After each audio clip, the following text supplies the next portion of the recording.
true to this.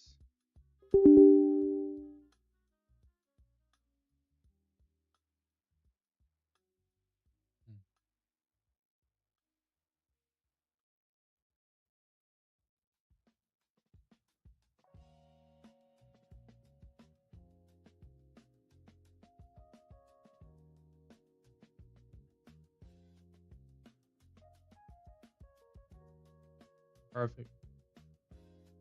Perfect. Perfect.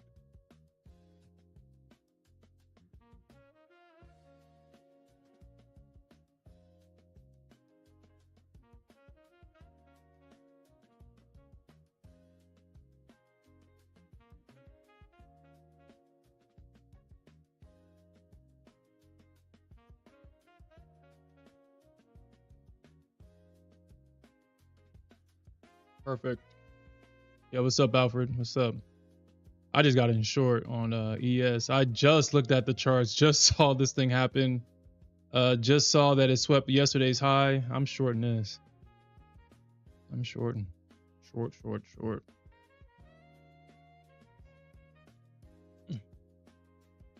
But shit, man, you got less than 4. Well, actually, I guess for you, you got less than what, 3 hours, right? You got less for 3 hours. You'll be a year wiser.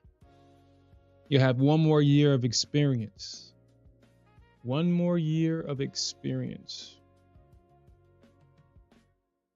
Yeah, what's up, Tony Gold? What's up? I'm just gonna set my limits. I'm gonna set it. I'm gonna set my because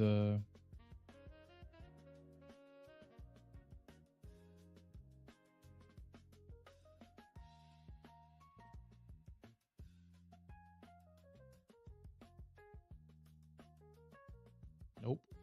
Oh, actually, yeah, because I've already dedicated myself to not taking not one short. No more shorts. Say we don't want shorts no more. We don't want to short it. We don't want to short it.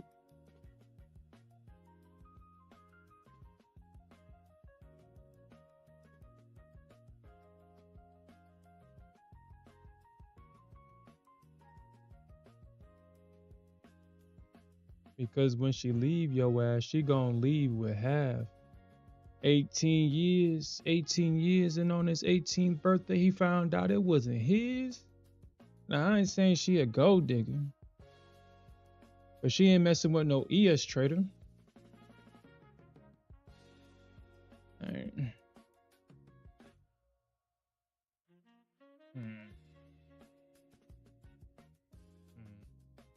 I feel like I'm in a tough spot. Because there's 2 areas where the market could bounce tonight on gold. There's 2 areas and they're in the same spot. Actually, they're in the same range. And if I take one, then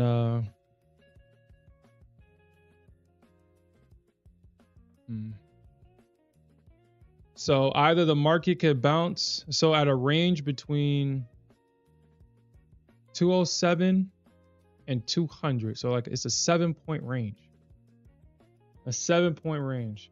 Now, last night, the area, the market went to what, 203, missing that 200 level on gold last night. And it bounced at 203 and we saw that move higher. So I don't know if that invalidates the 200 level.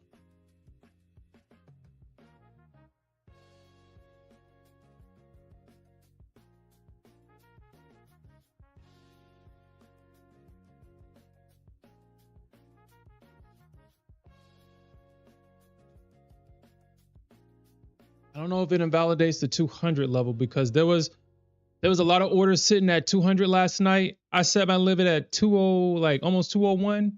I wake up I saw that it bounced at 203 and I was like, you know what? I kind of figured gold would do that. But this is very similar to something that happened previously. And this is what has me not necessarily second guessing, but just really thinking about what happens. I'm gonna set the limit at 207. I'm gonna set it there at 207,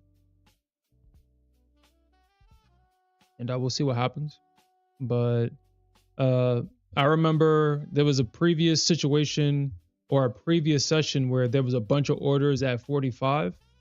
The market missed that order by like 2 points, kind of like in this situation where it missed by like 2 or 3 points. And then I'm thinking to myself, this is a great opportunity to get long at that same area where, there were orders sitting at.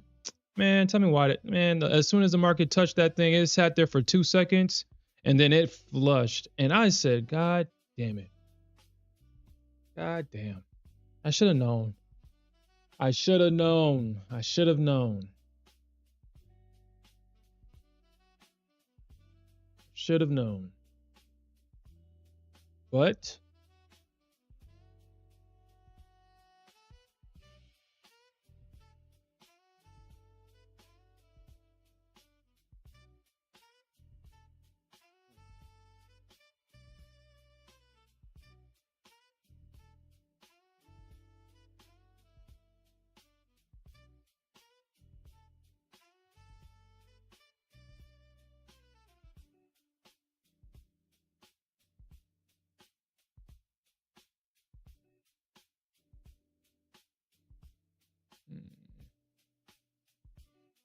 this is what I'll do. I'm going to have this. So just because this futures desk account, for whatever reason, has just been cursed and has been marked as sacrifice. If anybody reads Berserk, then you will get the reference. But it's been branded for sacrifice. So, I'm going to take advantage of this account. I'm going to take advantage of this account. And I'm going to start leaving limits overnight in this account. And whatever happens, happens. Because I feel like I need an account where I'm not going to be so emotionally attached to it or so emotionally attached to the account that, whatever happens, happens. And it's not going to ruin my day. I do feel that lately I have been becoming more comfortable with the idea of taking a loss. Or let me rephrase that. I don't take anything. Accepting that I was wrong and not letting that be a reason to trade emotionally and trading on tilt.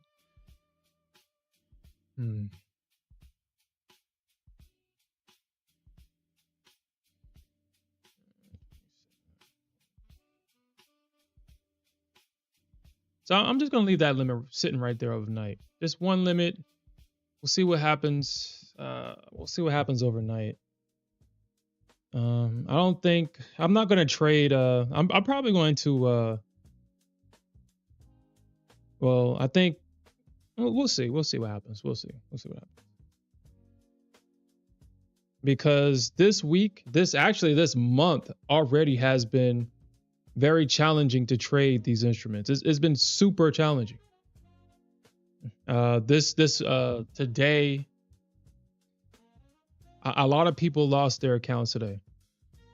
A lot of people lost their accounts. I mean, losing an account is an everyday occurrence in the market.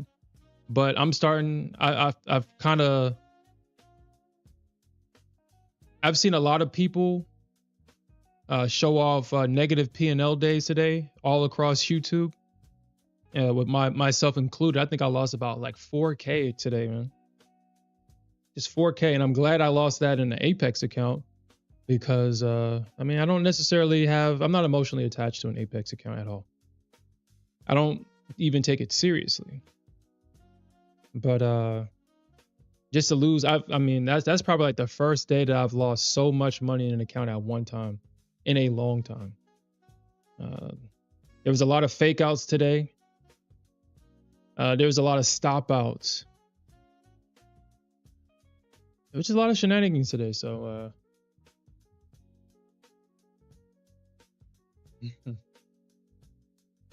Griffith.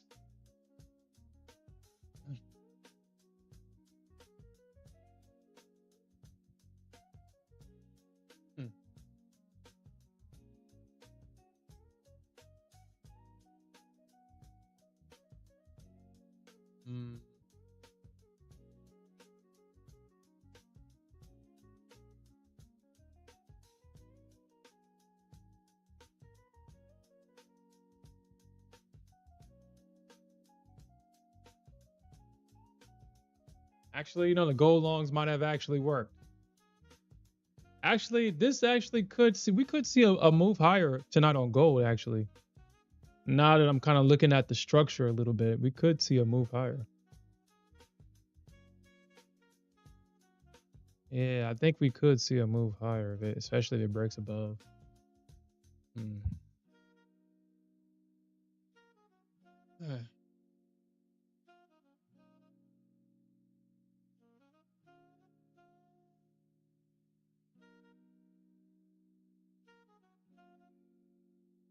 And on his 18th birthday, he found out it wasn't his. Now, I ain't saying she a gold digger, but she ain't messing with no ES traders.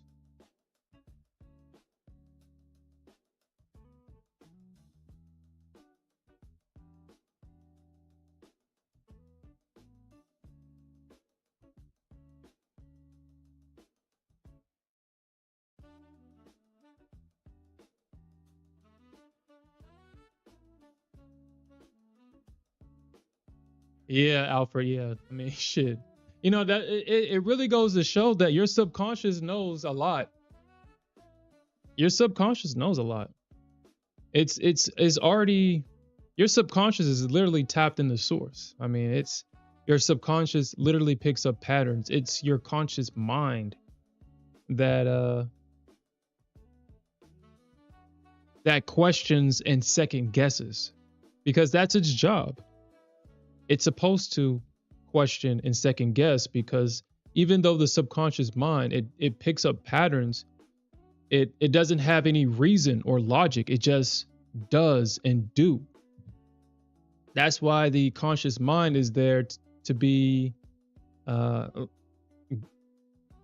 a great term, like a guidance counselor for your subconscious mind. It guides it.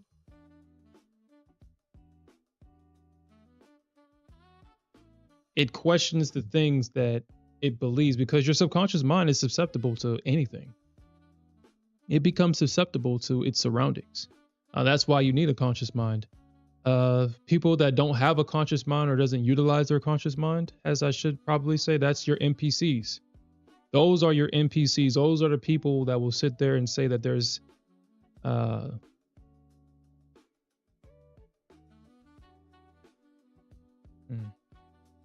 those are the people that will sit there and believe anything that they're told.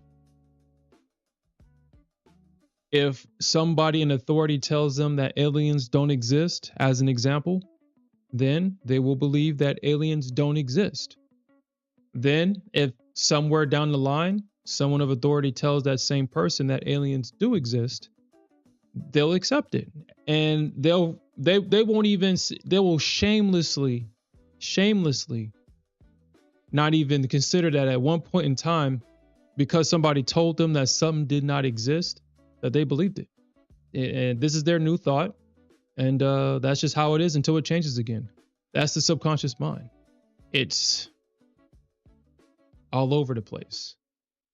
That's why you have your conscious mind. So the conscious mind, it questions, and usually it gets in the way. It usually gets in the way. Like I was talking to Smith about this, my trading partner, earlier, and I think I said this to Alfred as well. So remember that short that I took earlier today? The second short. So the first short, we got to work. That was a beautiful winner. We actually left money on the table. Actually, my my subconscious mind actually put my target, as crazy as this sound, in the right spot. I put my target without really thinking about it inside of this range, and look to see what happened. I think price went 1 point through my target if I chose to take profits here, because I chose to take profits at like what, 24 or something like that. But I took profits before the bounce, and it came back and hit my original target. But I was so focused on the short, I didn't even see that. I didn't even see the setup for the long. And it's so crazy because I literally blinded myself from this. And I'm sitting here thinking that, yo, what's going on? What the hell is going on?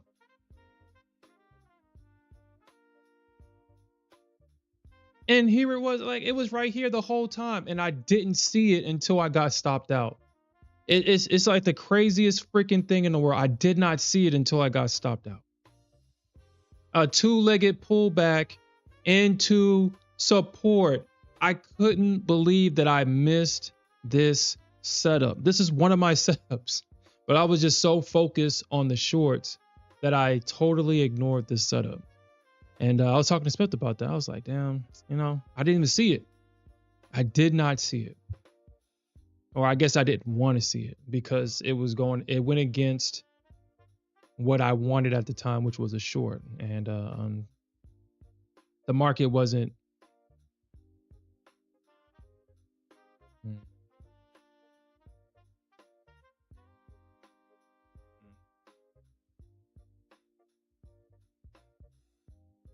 The market wasn't trying to short.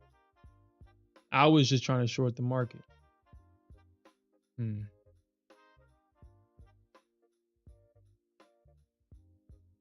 24. Let me see.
Man. But yeah, anyway. I was actually going to take this long, but I didn't trust it. I didn't think that we was going to see the long.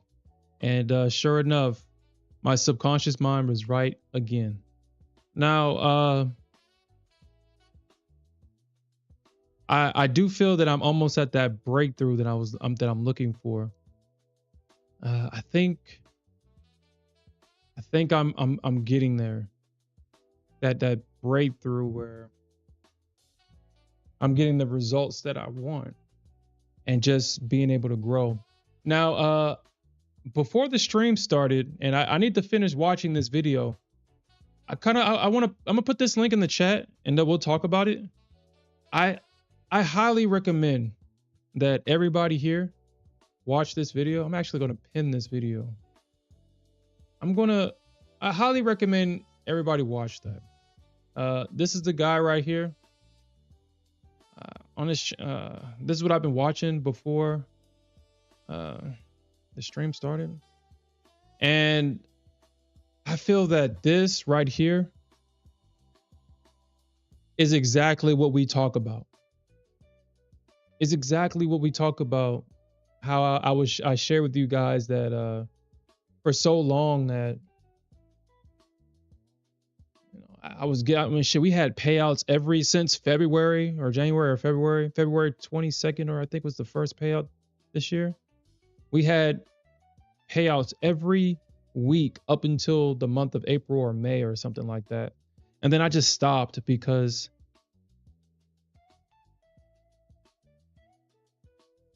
I was so focused. I mean, I guess pedestalized the payouts.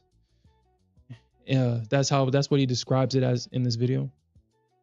And I guess that's true. I mean, I don't put the payouts above me, but the payouts is a goal. It's a goal that we all kind of want to achieve. And I guess the one thing that what we don't talk about is the dangers of being successful, letting success defeat you. Actually, we have talked about that previously. It's once you get the payout, you lose purpose. And I will say that was definitely the situation for me. Getting paid out was no longer purposeful for me. And that what the subconscious mind likes to do.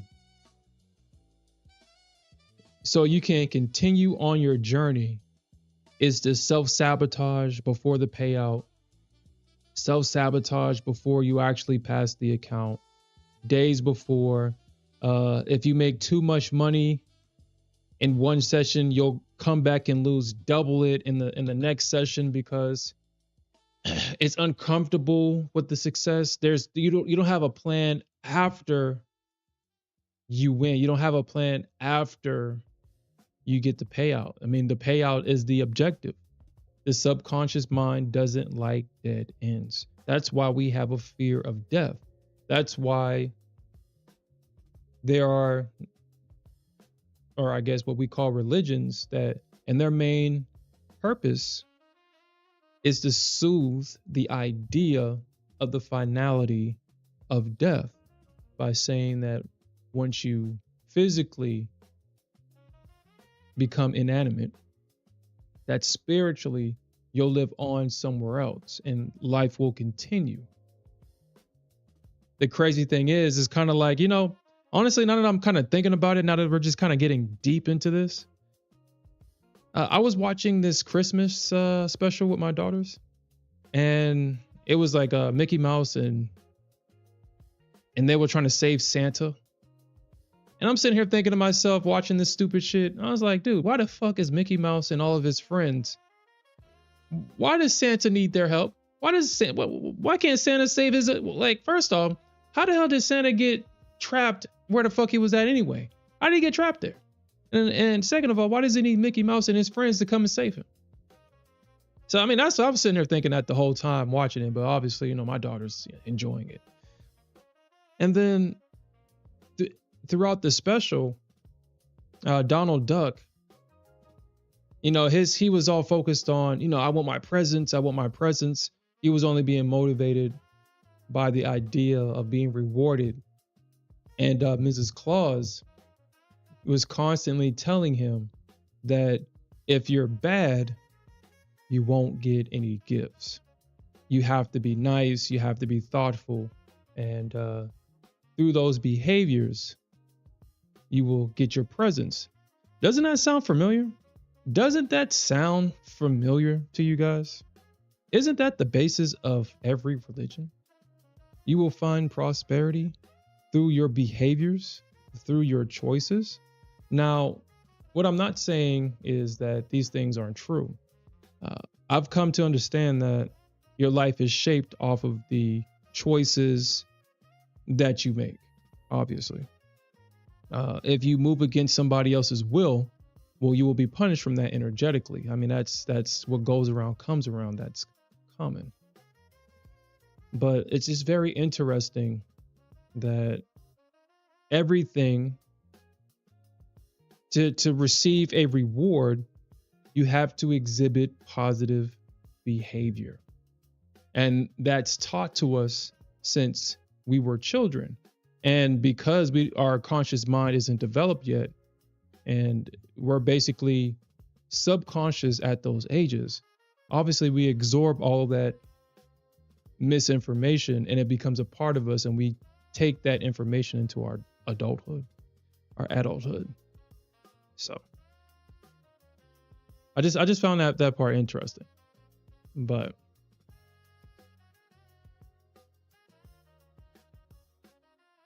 that's exactly, so I'm gonna finish this video, and I'm gonna think about it, because I have been thinking about it, but it's not until you hear it from somebody else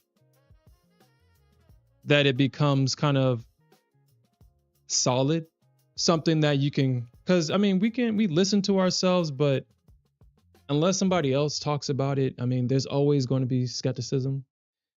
But when somebody is that you've never met and they're having a conversation with you and they're saying the same exact thing and you're resonating with what they're saying, it becomes something that is like, okay, it's no longer speculation. This is something that I can work on. And it's a challenge that we can overcome.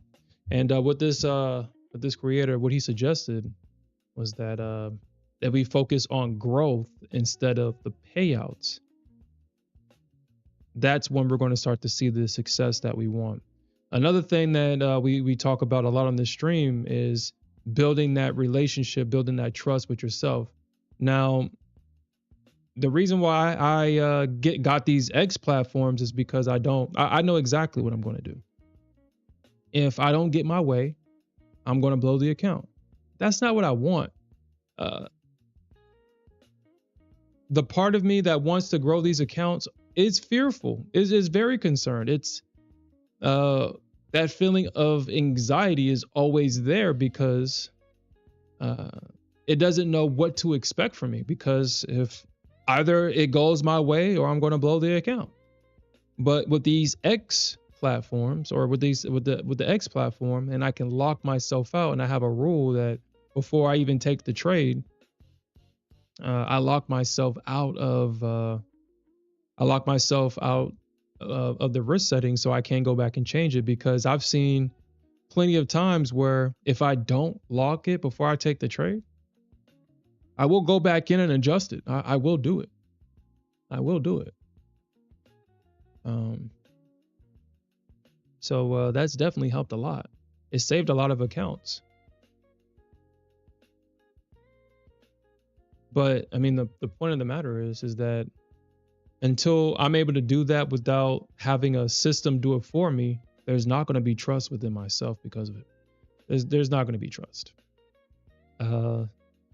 It knows what to expect, and I guess it's scary because you want to grow it. And one bad session will take out weeks, months, years of work. Just think about that. Just think about our innate natural fear of loss. You put in so much time growing an account, being careful, being picky about your positions, just for one bad situation, one bad decision, and you blow all that work in less than a session. It took you however long it took you. Like, as an example, like a week. Let's just say that you grew the account. Kind of, let's just say Take Profit Trader with there, because obviously they have the I feel like their process is the reason why they can have daily payouts and still be sustainable, because they make you trade for 5 days. You get into your funded account and you're not even trading with the same requirements that you started with. Their requirements is basically Top Step's old system. That's why when we previously talked about Top Step, when they changed to one phase, and they probably looked around and saw that these other firms basically took their two-phase system, just changed the names, or they changed the way you think about them. Instead of calling them phases, they called them step 1, step 2, or this is the buffer stage where you're building a buffer for your live account. They just changed the conversation basically, but it's still the same. Well, actually Top Step used to have 3. You had to do the first phase, second stage, the buffer, and then the payout. But anyway, so yeah, they make you trade for 5 days, and then once you get into the funded account, they give you an intraday trailing drawdown, and on top of it, they encourage you to say, hey, you can take a payout today if you make enough money. Now, you're going to have a few traders that get windfall trades. They'll be on the right side of the market and they'll get paid out. And They have the map, they have the information. They know that out of 10 traders, maybe 1 to 2 traders will get that windfall trade, take a payout, and then blow the account, and they will have to start over. Now, I mean, yeah, they paid them out, but they know that after that first payout, they're going to blow the account because they're going to do it again. They know that if they can just keep you in that cycle, you'll just keep going. You'll just stay in that cycle. And over time, the house always wins. And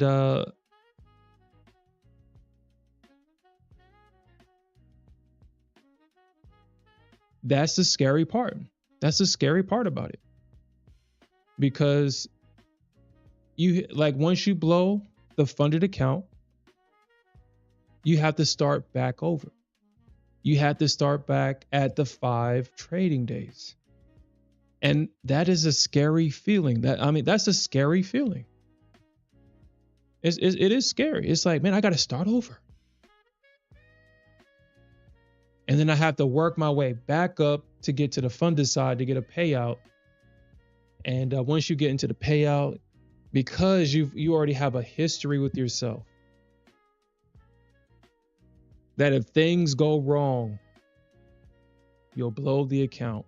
And then you have an intraday trailing drawdown on top of that. It is very scary. And these prop firms know that. When the prop firms compete, the consumer wins. But at the end of the day, they have to eat too. They have to be sustainable. They have to have rules. They have to understand how you think and build their rules around that to where majority of traders will lose based on how they feel in the moment. So, I know a lot of these firms are going to see an increase in revenue once the Project X platforms are no longer available. Because the traders that depend on the Project X platform, either they're going to go to Top Step. That's the only option. That's what I'm gonna have to do. I'll probably have more Top Step accounts because that X platform just.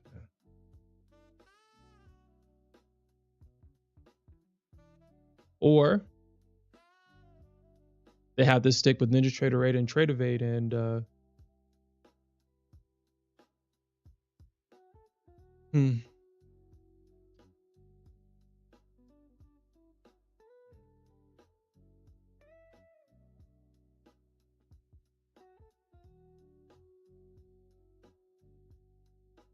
I apologize about that, candle dealer.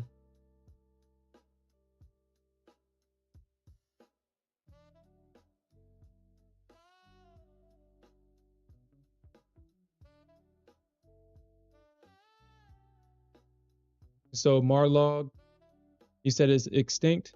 I will say that the X platform does have its it's not perfect, no, for sure. I only enjoy the platform because of the risk settings.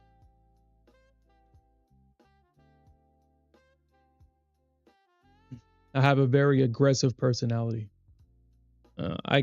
It's very hard for me to accept loss. I understand that I can't control it. I can't control what the market does. The only thing that I can do is control my risk,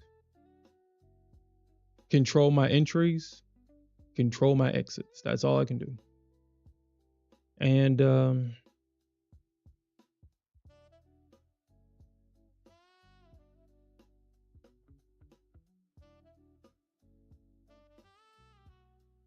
the market stops me out, it's hard to accept that. It's hard to accept it if, like today, I can accept a loss. What I can't accept is getting stopped out and then the market going in my direction and hitting my original target because the market just decided to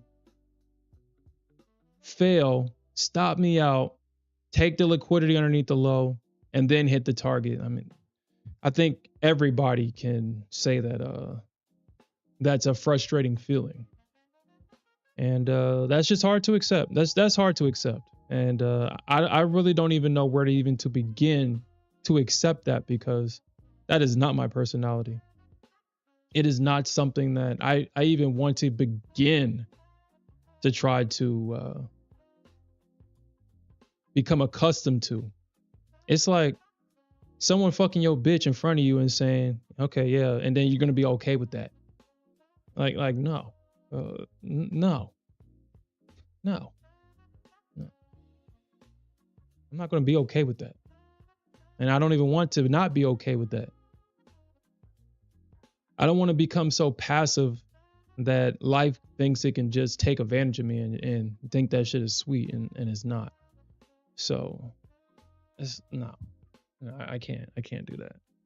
So the only thing that I can do at this point is find workarounds around my personality. And right now, the risk settings is that I can accept, because what the risk settings at least do for me is I've already made my plan before the session. I already know how much I want to lose each day. I know how much money I want to make. I know how much money I want to lose. I control how many contracts I can trade, because I will. Shit. I mean, I've lost a couple of accounts and it's saved a couple of accounts. I think the best thing. Anyway, I can block certain instruments because I had a habit. The X platform actually broke this habit, but actually, no, it was an X platform. It's just that the Nasdaq doesn't trade the way that she used to trade. If I wasn't trading the Nasdaq, so let's just say I was trading the ES or I was trading gold and I see red, instinctively, I'm going to the NQ and we're getting that money back. The NQ is always going to come in clutch. I don't have to think about it. I can just get in with the momentum, and with enough hope, I can get my money back. With enough hope. And it feels good to hope. It feels good to hope. So we're going to get that money back. But I've blocked the NQ so I don't do that, because we all know that sometimes that shit'll work, and sometimes, I mean, there goes the account and you got to start all over again.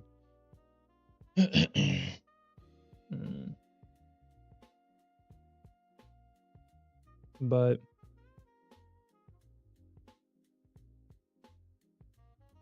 that's why I prefer to trade on the X platform. I do all my charting on NinjaTrader 8.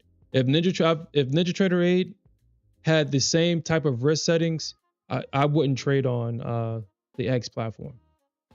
I wouldn't trade on it, because that's all I'm trading on it for. All right, so I mean, I'm in short on this ES, and for those that just joined, the reason why I took this short is because we saw the liquidity sweep above this high, and I do believe that we will see a rotation down, because majority of breakouts will fail. Majority of breakouts will fail. I feel that the breakout trade is probably the most easiest, or the failed breakout trade is probably the easiest money that you'll ever make if you're patient enough to wait for it. You see that sweep of liquidity, you see the candle signaling the reversal, get into that damn thing. 9 times out of 10 it's going to work. Breakout trades is not a consistent strategy. A failed breakout is a consistent strategy for sure. So this is a tick chart. This is not a time frame. This is a tick chart. So on the ES, this is a 1000 tick chart. And the difference between a tick chart and a time chart, a time-based chart, is that this is volume. This is transactions. So every candle represents 1000 transactions. So you'll see the differences between these small little candles. So if you really think about it, this is how much the market chopped going into the close of the session, because these small little candles is 1000 transactions each. Well, technically 999 transactions, but 1,000. Anyway, so that's the chart that I choose to trade on. The reason why I choose tick charts over time-based charts is because, in my opinion, I feel that a tick chart it tells the story. It shows the structure better than a time-based chart, in my opinion. Now, I mean, obviously, people, they can trade how they want. They can think what they want. And some people may say that the 15-minute chart is the most superior chart out of all of them. I feel that the 15-minute chart, it has its advantages if you're an ICT trader and you're looking for fair value gaps. I feel the 15-minute has the most reliable fair value gaps. The ones where if it taps into it, you'll get a decent bounce or rejection. Maybe not a reversal, but a rejection. The hourly time frame tells me what direction I should be trading in. But I will always trade on a tick chart. Always. No, tick charts is transaction based. They're volume based charts. So it's every transaction. Tick charts.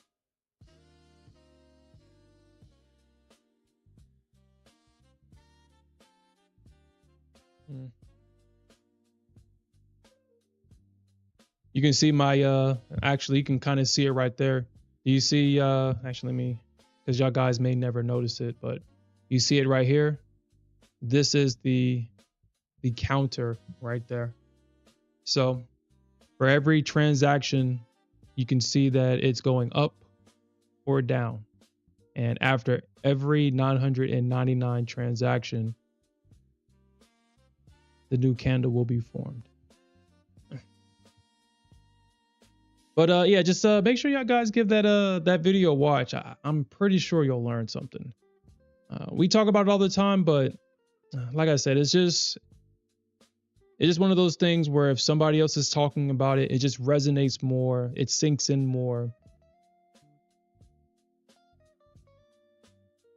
I mean, trading is a mental and an emotional game. I mean, the only thing physically we can do is press buy or sell, but everything else is emotional or mental. It's emotional errors or emotional errors. So yeah, what's up 2 times? Yeah, I shorted the ES. I got my stop above the high if I'm wrong. I shorted because it swiped the liquidity above yesterday's high, and then we saw a rejection candle. So if I'm right here, I got my stop exactly where it needs to be. It invalidates the trade if I'm wrong. And if anything, at a minimum, I should at least get that first target hit. At the minimum. Should. Yeah,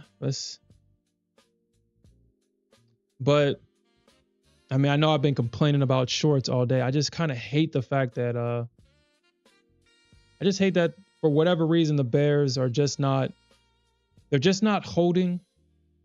It seems like they're always folding. It seems like it always needs to go down just to go back up, just to go down again. I mean, if you look at yesterday's price action, or yeah, I mean, you can see that the bears, we were making literally lower highs and lower lows, and yet the bulls were making better moves. If you traded on the long side of yesterday, even though the market was bearish, you made more money than the bears made, because the bears continued to get stopped out of all of their positions. Like, we took this long, and I was actually targeting 63, I think. Yeah, I was targeting 63. And the bears came back in. They stopped me out. And then the thing pushed up and hit my target. Now, I was long. Now, imagine if you were short in this position. You got a double top, break a structure. People probably added to this thing, and they got super stopped out. So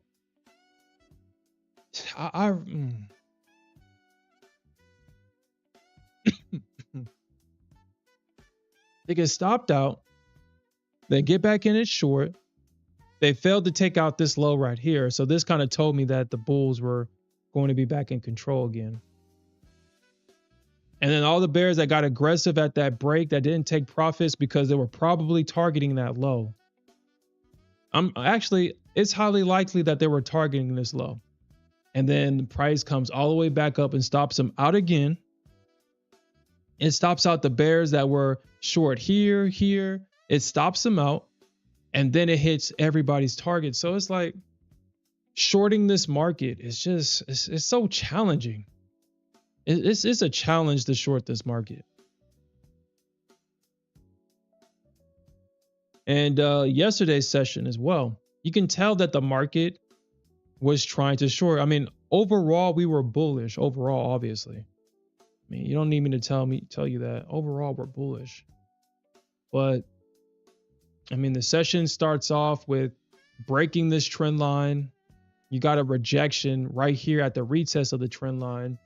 And you can just tell that everybody was just trying to short it as it went higher, because you can just see the grinding, the grind in this abnormal price action. So it's like, well, I kind of hate when the market is losing steam,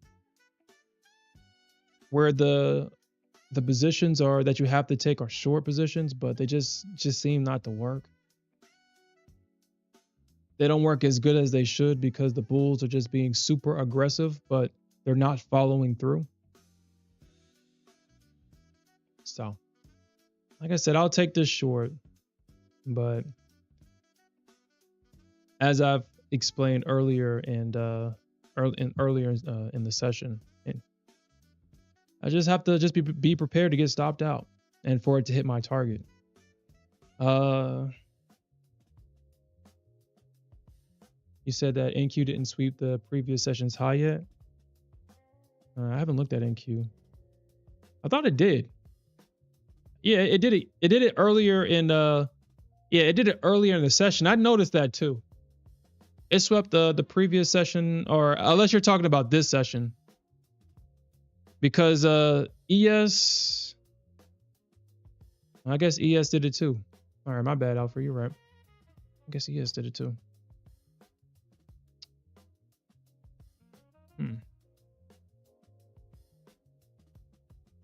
But does the Nasdaq normally do that? It's been a while since I've traded the Nasdaq, or kind of. Did we get double tops and bottoms on the Nasdaq though? That's like the one thing that I don't pay attention to when I trade the Nasdaq is double bottoms and double tops, because we all know that the Nasdaq picks and chooses when she wants to double bottom and when she wants to double top. So I really don't even pay attention to it. It's not a reliable strategy, or it's not a consistent strategy. Hey, what's up, J Stores? You say usually it does? Okay. All right, I'm gonna take your word for it, because like I said, I don't pay attention to it at all. The only thing that I've found to be consistent with the Nasdaq is the orb. That's the only thing that I've found to be consistent. It seems that regardless, the Nasdaq will respect the 15-minute orb, and it's literally the heartbeat of the entire session. You can see that the market literally traded within the first 15-minute range. You can see that price. We had a lot of failed breakout at those lows, which, I mean, if you paid attention to it, or if you had the 15-minute orb marked out on your chart, you could have easily taken a short squeeze right back into the orb. Look at where the market rejects. Right there at the orb high, and we're getting a slight rejection. The orb is the only thing that I pay attention to when I trade the Nasdaq. Everything else is, yeah, okay. I really don't pay attention to it. So J Stores, what setups are you looking for, and what instrument are you trading on? You said if there's a wick at the top, there's still orders up there? Okay.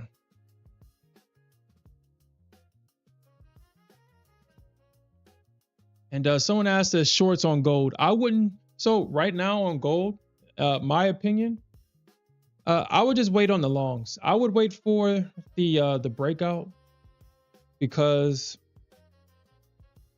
to the up or downside, because it's obvious the bears are trying to short this thing, and it's obvious the bulls are trying to hold it up. And we talked about this last night, but it does appear that gold is reverting back to its old ways, where it trades very similar to the ES. Now, I know a lot of people are used to the last couple of months where it traded like the ES and it moved like the Nasdaq. Now, it still moves like the Nasdaq, but just not as much. You can see that it's going back to its choppy ways. You're not seeing any breakouts anymore. If you recall, we would see breakouts every single second. We are still seeing the big legs. So, I mean, I'm glad that gold is still, providing plenty of opportunities to make a lot of money. But obviously, she's kind of slowed down a lot. We're not seeing the breakouts. We're not seeing the 100-point days anymore. And a lot of people that got into gold and is accustomed to that type of movement is probably having a hard time with gold. But I'm just glad that I started trading gold before all of this. I will say that this new price action, I kind of doubt a lot of the moves at times, and then I kind of get disappointed with myself when I miss a obvious setup. But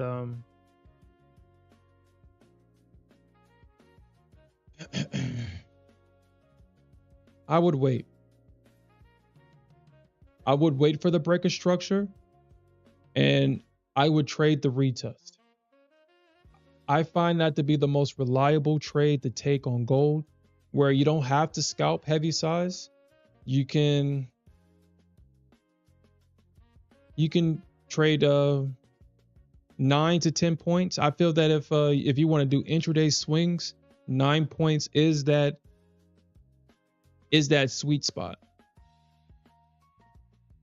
I've kind of grown from 9 points because I would get my 9-point target hit and the market would go up an extra 10 points, and I would feel like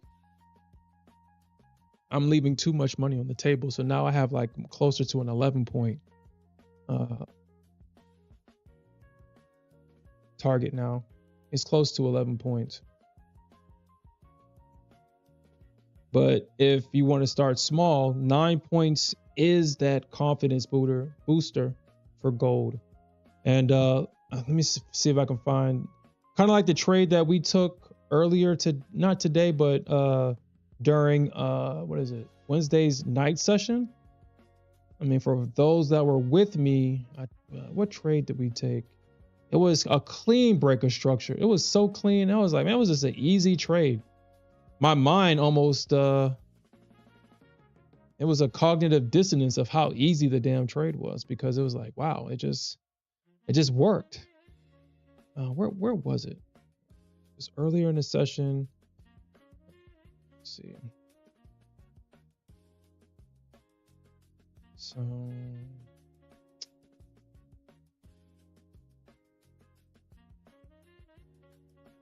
that's today. So this was the session right here. Okay. So yeah, so this was a trade right here. We had the breaker structure. We just sold the retest. We got this easy winner down. Easy winner. Easy. And where I made my mistake was I got in long right here. Now the longs actually worked. It just didn't hit my target. But again, the most reliable trade on gold is that break and retest. We got a breaker structure. Price pulled right back into that area. It even came back and double tapped it. And then we got that move back down. It's the easiest trade that you're going to take. That breaker structure trade. Easiest trade.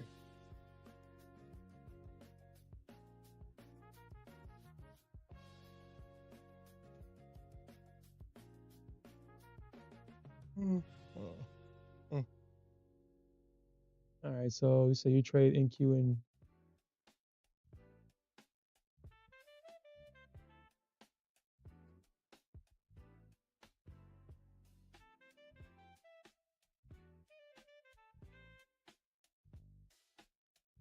okay.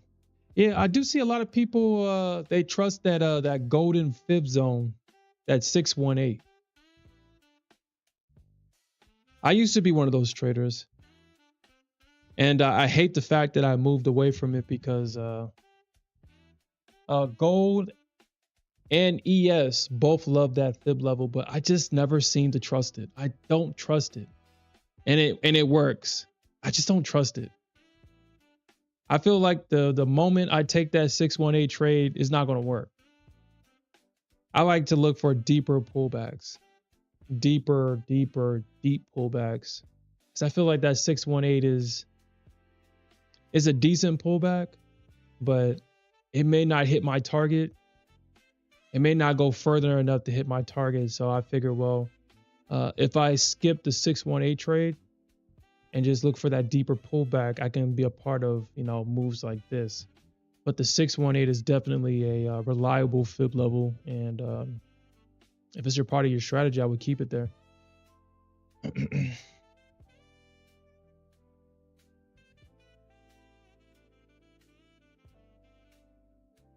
Yeah. J Stores, look, dude. Every time I go back and look at the fib levels on certain moves, and I see that 618 hit, and it's like, damn, just for whatever reason, I see it. It hits. It's consistent.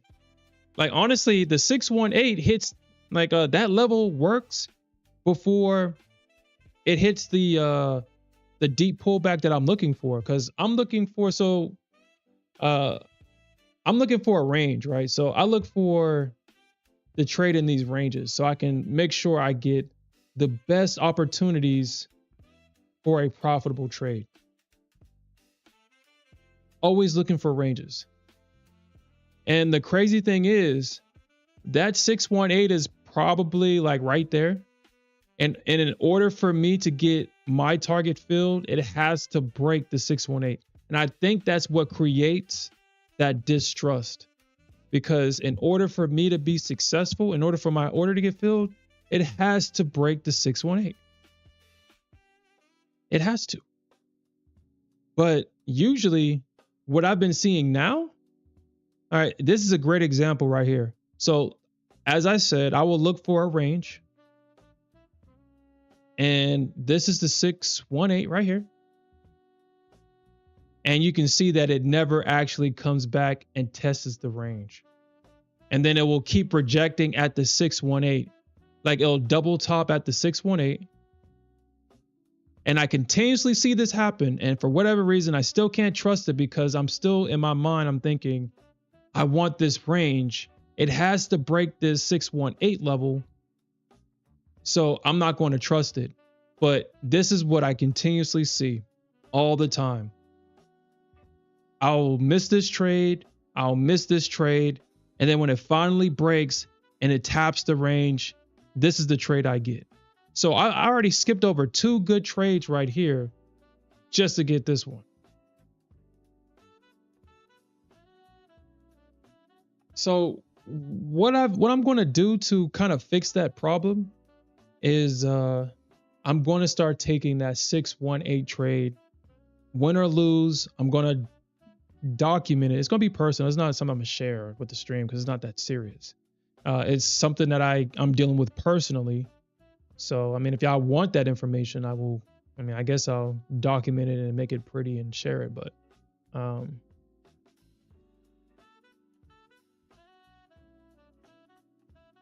in order for my trade to work, it has to break the 618. So it's definitely going to be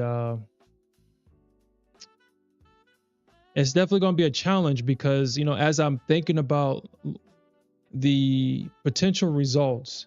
Now, if I find that obviously, I'm back testing the 618 works. So I know it works. It's just that in real time, I'm not going to trust it because I want the deeper pullback and back into the range for that easy winner.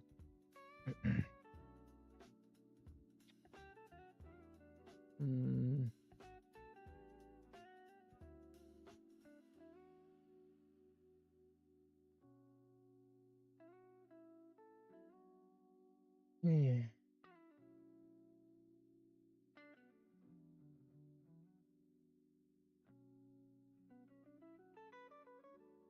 And I'm pretty sure that's the reason why you have a high success rate, huh, Alfred?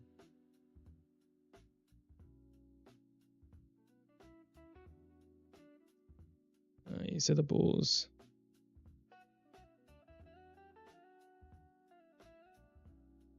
Yeah, I see that a lot too, J Stores. I see that a lot. I had the same conversation with somebody in the metals chat in Top Steps forum, and we both was thinking the same thing. He was telling me, man, I trade the 618, and forgot what other fib he said that he uses. He says he's always debating on which one to use. He's always debating about which one they use. And I was like, dude, it's either that 618 or a range for me. I prefer to always trade that range, but in order for the market to get to the range, it has to break the 618, so I don't trust it. Because, I guess that kind of goes back to what we was talking about earlier, is that because my mind wants to trade the range, and the 618 it gets in the way of that. Well, what else is my mind supposed to think? Like, what else is it supposed to think? The 618 is getting in the way of my trade, the one that I want to take. So in order for me not to take that 618 trade, I guess my mind has to deceive. It has to elicit certain emotions that will prevent me from trading in that area. Because if I become comfortable trading in that area, then it's going to be hard to justify that range trade. And I think the concern that my conscious mind has is that over time, maybe the 618 trade won't be reliable as it is now. Maybe the 618 now is reliable now because of the season, but that range trade is always going to be reliable no matter what season it is, because that's where all the orders are. That's where the consolidation is. As soon as the market goes back into that range, we're going to see a reaction. You don't need to take my word for it. You can just go and look at your chart and look how many times the market reacted to different ranges. We got a range right here. It did sweep it. We got a range right here. We got a pullback into this range right here, and the market traded up. We got a range right here, and the market dropped. It took out these lows, and oh my God, it came right back to this range, and we saw a reaction. We got a range right here. We got a breakout, a pullback into this range, and we saw this big move. Like, my mind has already picked up that trading at the range is an optimal area to trade. And if I draw a fib,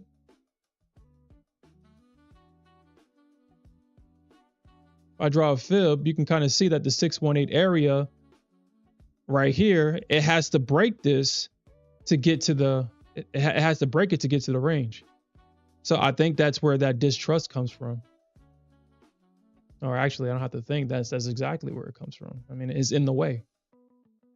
And kind of like we was talking about with human nature, you get in the way of the collective thought, you will be killed. It's just human nature. Okay.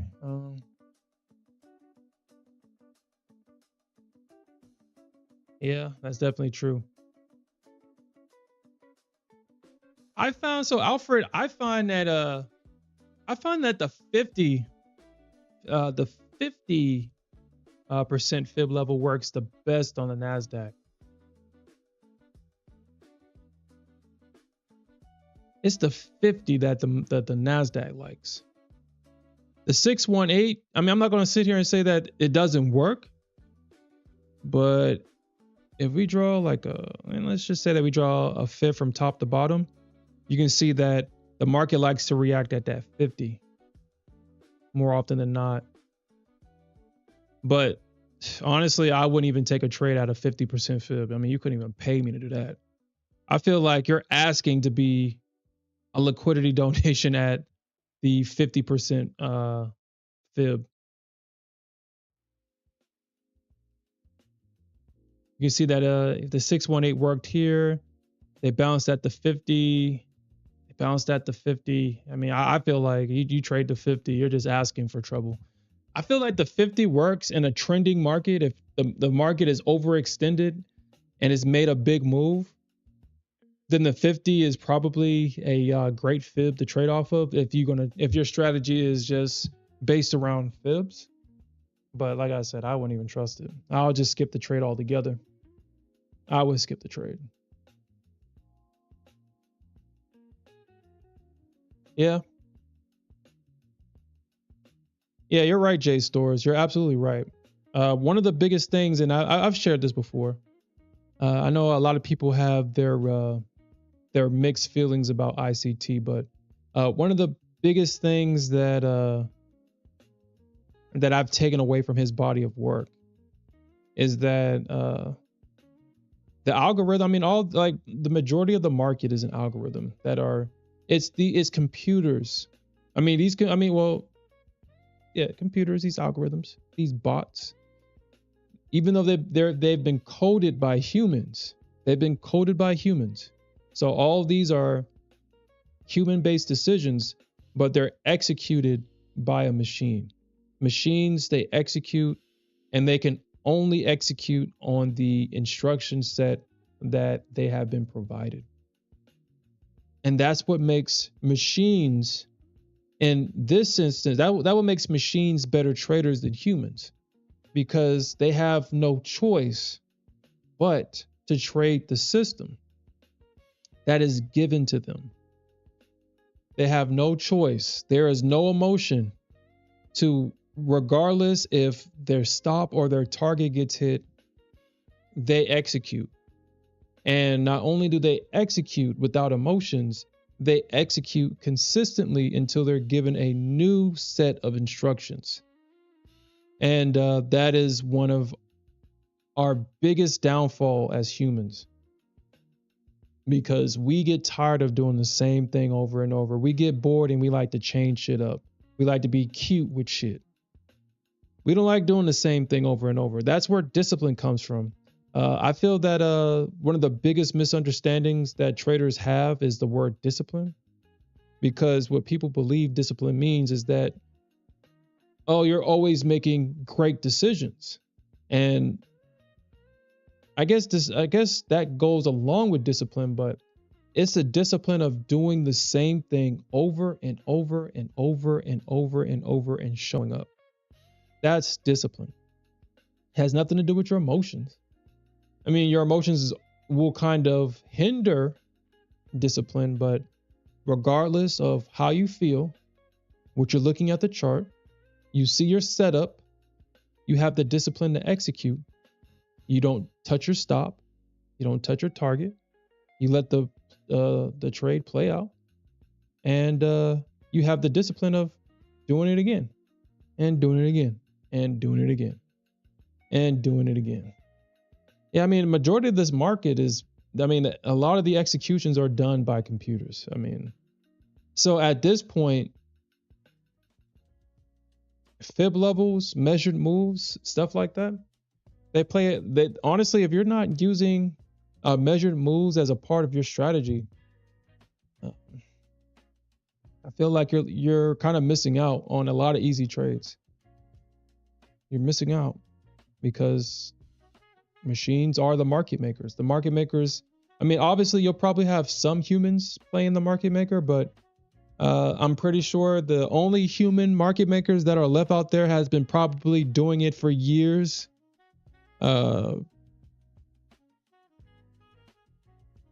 Is all they know.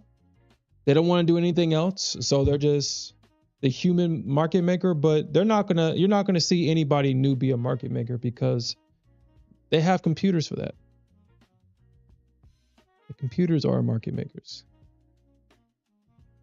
And the computers, all they do is go back and forth between this level of liquidity and that level of liquidity. I mean, that's all it does. So once you accept that the market is just a mathematical equation and is always looking for liquidity, it's kind of like if you're into machine learning and you really think about it as the liquidity is just the reward that the machine gets for performing its task correctly and in the most efficient way possible, it just becomes easier to understand, like, okay, well, if the market is always going for liquidity, then that's how I should focus my trades.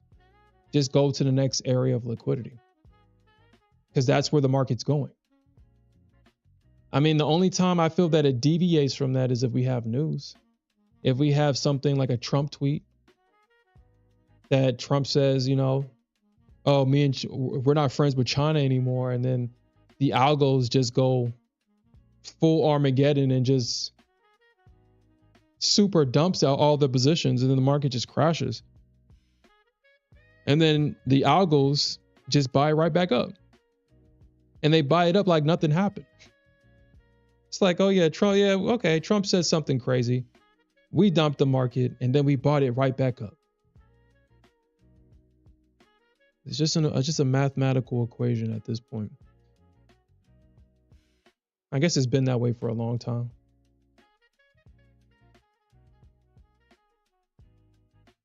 You say you're not sure if AI would take over that in the future? Like I said, everything has become dystopian now.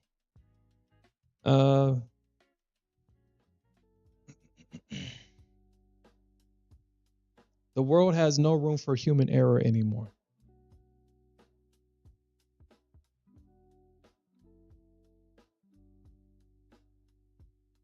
It's going to get to a point to where if you're not an entrepreneur, then you're going to be a beggar on the street. Because what a lot of these companies, what AI promised them was to reduce their workforce. That's what the promise of AI was and is. And I'm pretty sure we're going to get to a point to where you can have a robot. You just upload whatever version of ChatGPT into it. It doesn't need to take a lunch. You just have a technician to fix it when it breaks. It works all day and night. And an employer can have a business that works all day. I mean, look at these car manufacturers. I mean, I guess if we're going to think about it in that terms, where they got robots building a lot of these cars and the robots work day and night.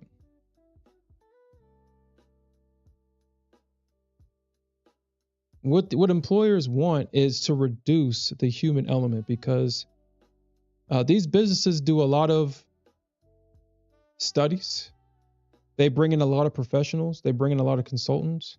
And there is one thing that is always a common factor across everything is that it's the destruction of a business has always been humans. Humans. It's crazy, right? Humans actually make up your business, but it's going to be those same humans that destroy it. And it doesn't matter how many people that you have trained. All it takes is one poorly trained employee, a disgruntled employee, an insider. All it takes is one. And the whole entire business is in jeopardy.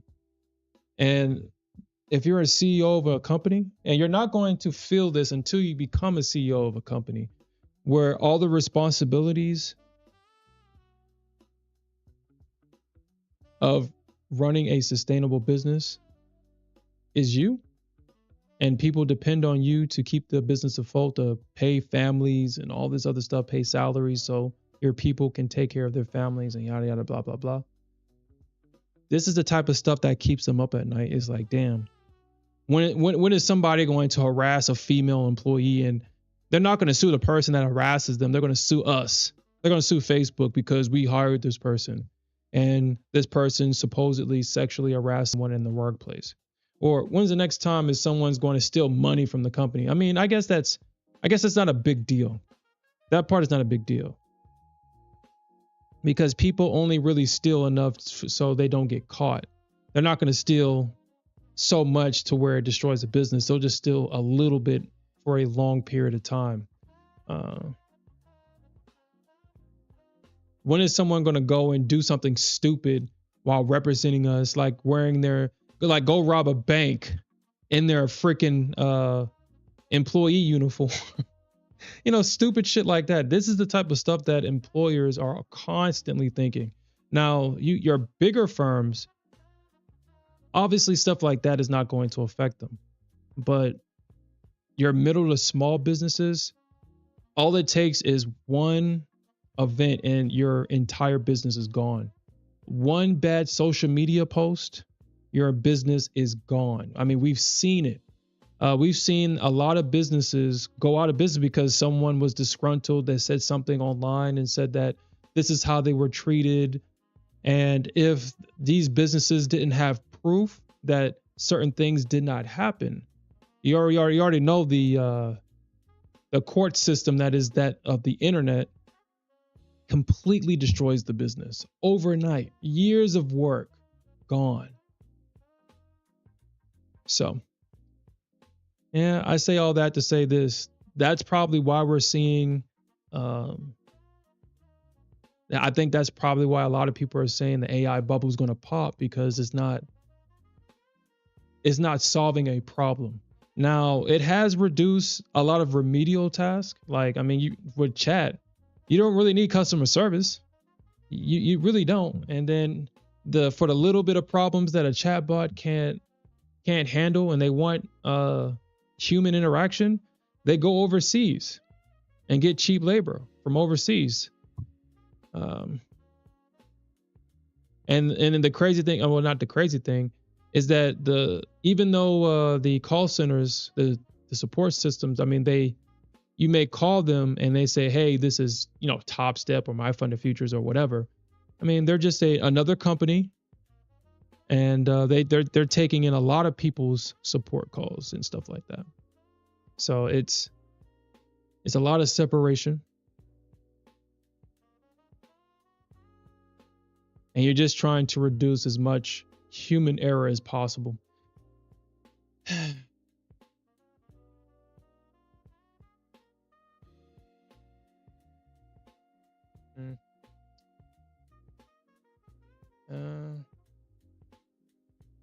K-Trade, I mean, I said this yesterday. I feel like AI is kind of getting stupid.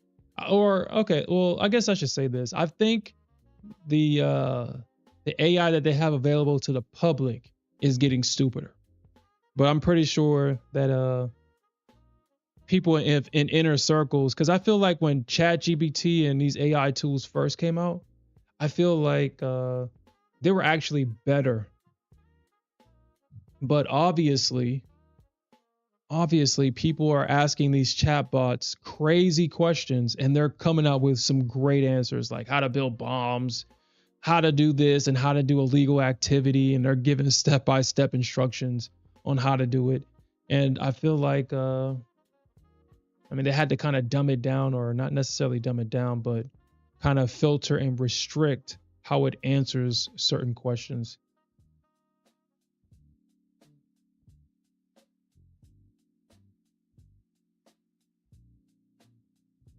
Yeah, of course.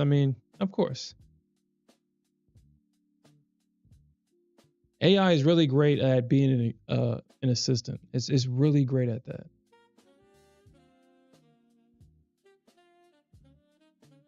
It likes to dream. It likes to pretend. You give it a role to play, and it'll happily play that role. Well, hmm.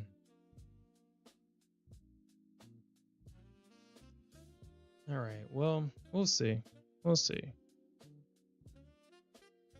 I know I keep saying that I'm not going to take short positions anymore, but so I'm kind of, oh my God. So I had an opportunity to kind of get in right here. I just didn't think this thing will work.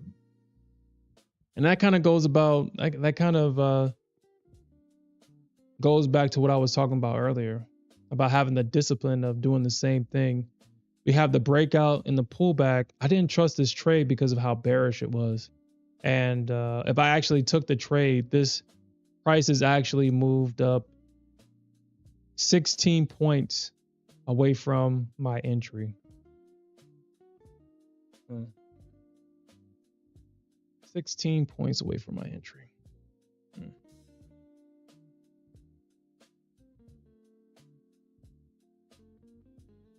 There's always the trades that you don't take, I swear. Because I swore I took this trade. I took this. I think I actually no. Actually, I can't say that. I can't say that. I can't say that. Because I did take that pullback trade, but it just didn't. It didn't give me the points I was looking for, and it pulled back and stopped me out. So.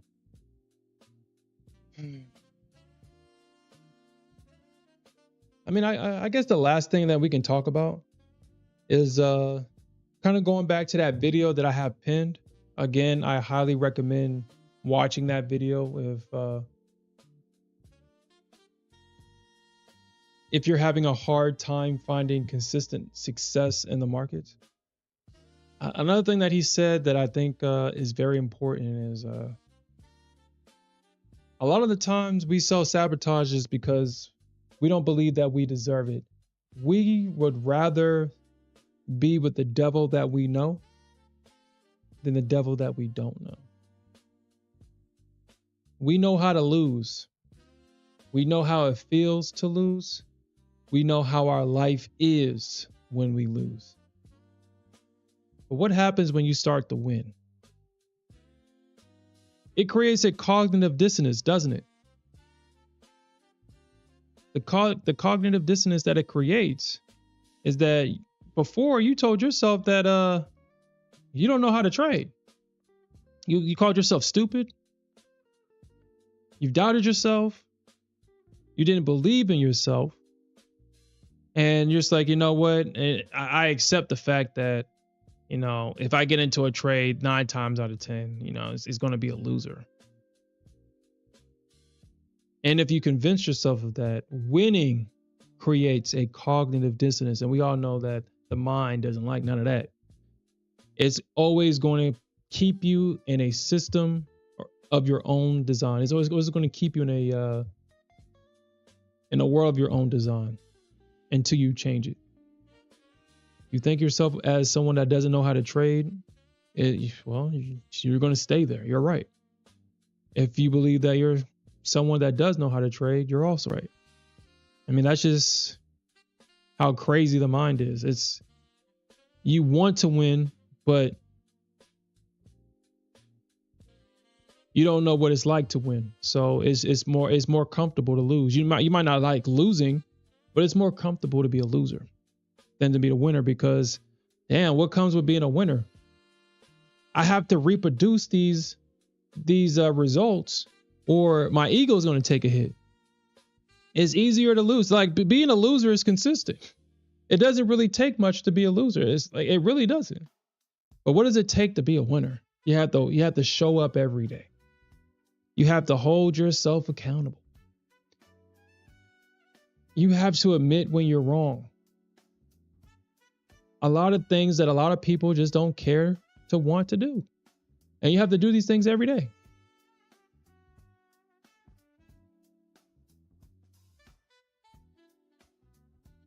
If you want to be a consistently profitable trader, you really have to just clean up a lot of your old belief system. You have to clean up a lot of that. I mean, that's what I had to do. I had to do that. I didn't know I was a gambler until I started trading. When I first started trading options, I thought I was solid because I I never had a desire to gamble. I never had a desire to put my money to work. When I got that sweet taste of making 500,000, I mean, when I first started out, I made $6,000 in options. I had a simple strategy that was consistent. I grew my account to $6,000. And you know what I did? I started watching YouTube gurus, and all I saw was, damn, they just made $10,000 in a day. Oh my God, they made $10,000 in a day. And here I am. I grew my account to 6,000 from 500. And I'm thinking to myself, shit, I can do that. If they can do it, I can do it. Not knowing that, these gurus were lying the entire time. That they were risking $100,000 to make 10. I'm sitting here thinking that these guys were risking, the same amount of money I would risk, like $500 a trade or some shit. And they were turning 500 into 10. No, they was using, spending $100,000 and shit, or photoshopping their results, or full porting in different accounts, showing the one that actually worked out. Like, anyway, but I didn't know that at the time. And once I saw people was making 10,000, and I convinced myself I can do it too. Just started. I went from selling options to buying them, and we all know how that ends. We know.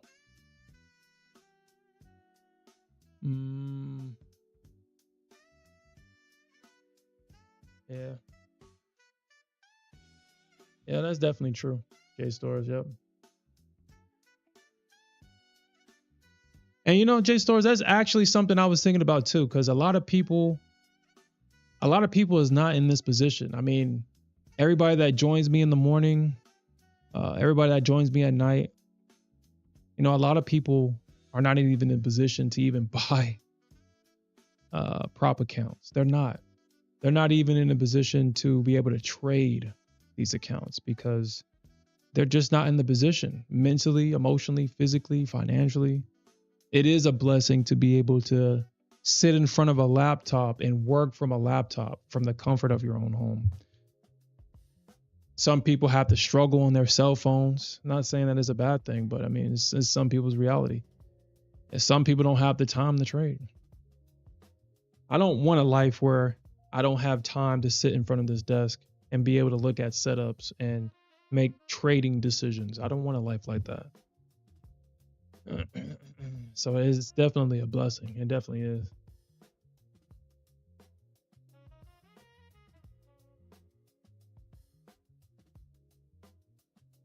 Yeah, I mean, like I said, that video kind of put a lot of things into perspective. I mean, I kind of knew these things, but it's easy to tell yourself or it's easy to ignore these things if someone doesn't hold you accountable for it. It's easy to do those things. But winning definitely requires you to hold yourself accountable. Winning requires you to show up every day. And if you're not ready to do that, then you're going to self-sabotage and you're going to lose. It's just the nature of the beast. Honestly, Alfred, that is crazy. That is crazy. Now, if you're a good trader, so I will say this: if you're a good trader and you're confident in your abilities, and you take out a loan to trade, even though that is probably something that is not recommended and it has a lot of risk involved. Excuse me. If you're a good trader, taking out a loan could be seen as an investment. You're not risking your money, you're risking the bank's money, but you do have to pay it back with interest over time. But with any loan, with any investment, I mean, that's true for any loan and investment. If you have If investors give you a bunch of money to trade, you will trade the capital that they give you, and you're paid on your performance. They want a cut of it. So I mean, it's I guess it's the same thing. But I mean, if you're not a consistently profitable trader and you take out a loan to trade, dude, you're gambling. Or do that, you're gambling. And there's no ifs, ands, or buts about that. You're gambling. You got to be consistently profitable first. You have to show consistency. Well, all right. I'm gonna close this out. I'm gonna close it out. Yeah, I'm not taking any more shorts, man. I'm not taking any shorts. I'm so tired of shorts. I'm just so tired of them.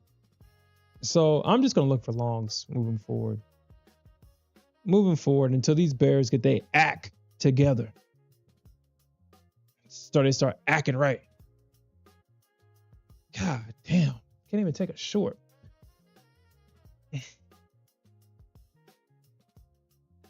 Yeah, Jay Storage, yes, mine's too.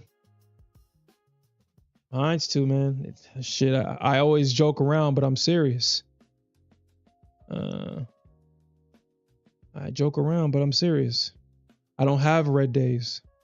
Either I have green days or I blow up. I mean, there's no in between that. And there was no in between. None. And that's why when I was trading the Nasdaq, the anxiety mixed with the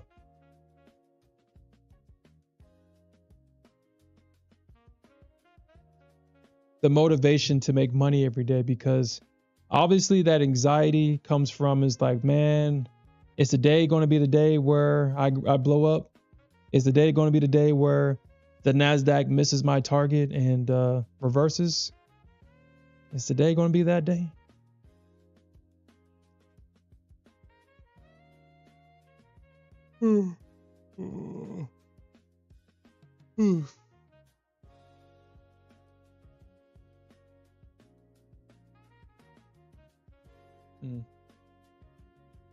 Yeah.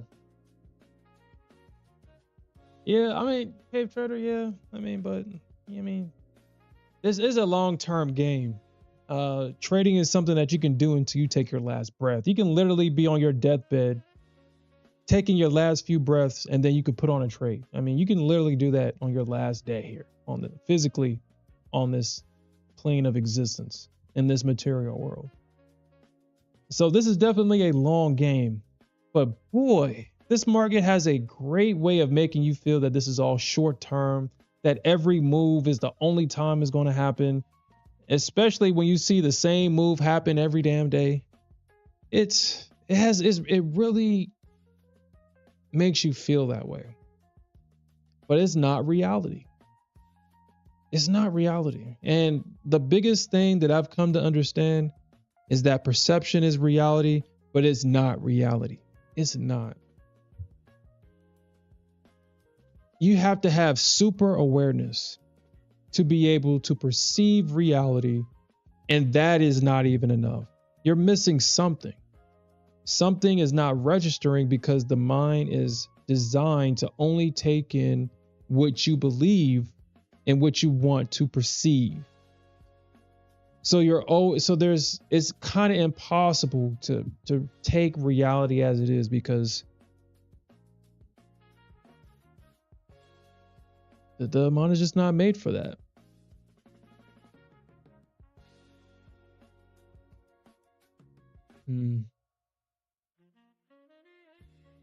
I'm not gonna waste my time on one micro though, Cave Trader. I mean, you're definitely right. I'm just not gonna waste my time with that.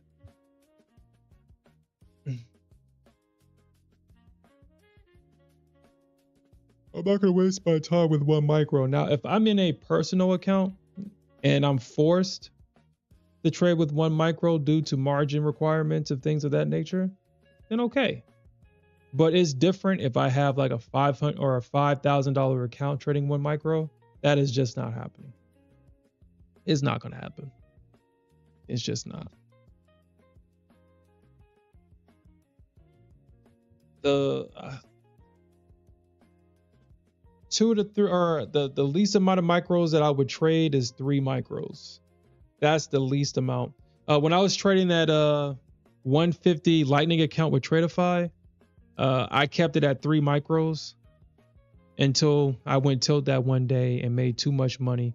I blew one account and then I blew the other account because I was so tilted. I made too much money. And with that consistency rule, that 20% consistency rule, I basically blew it because I just made too much money. And yeah.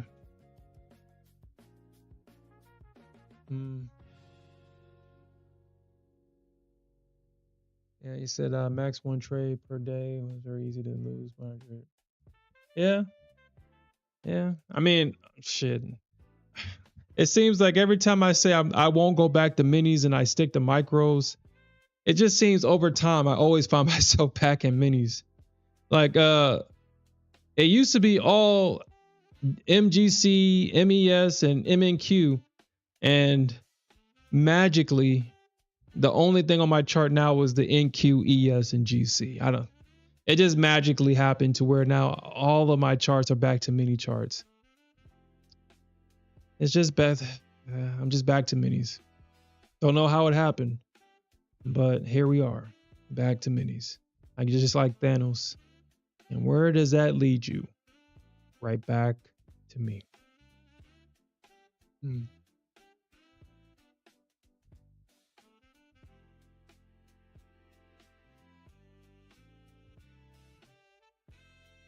said 500 daily losses.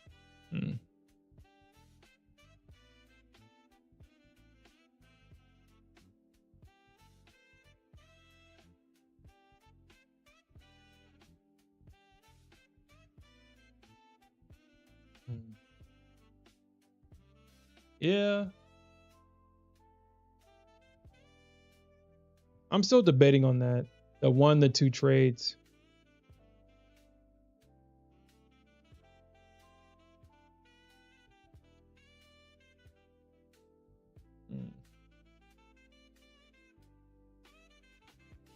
Okay. Well.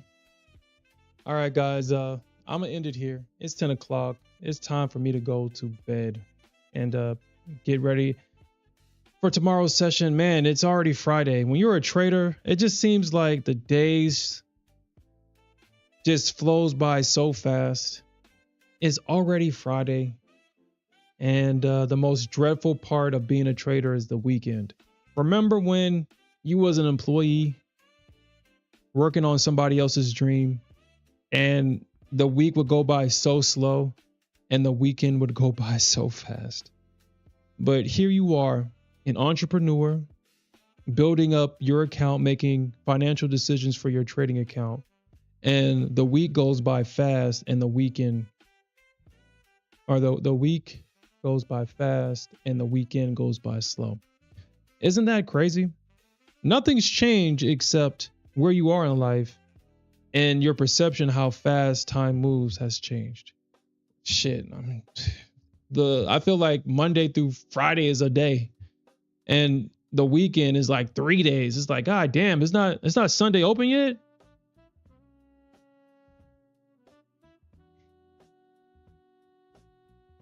But all right, guys, appreciate everybody that joined me tonight. We'll definitely come back tomorrow morning and we'll definitely look for more opportunities to earn some more money. And with that said, peace out, everybody. Have a good night.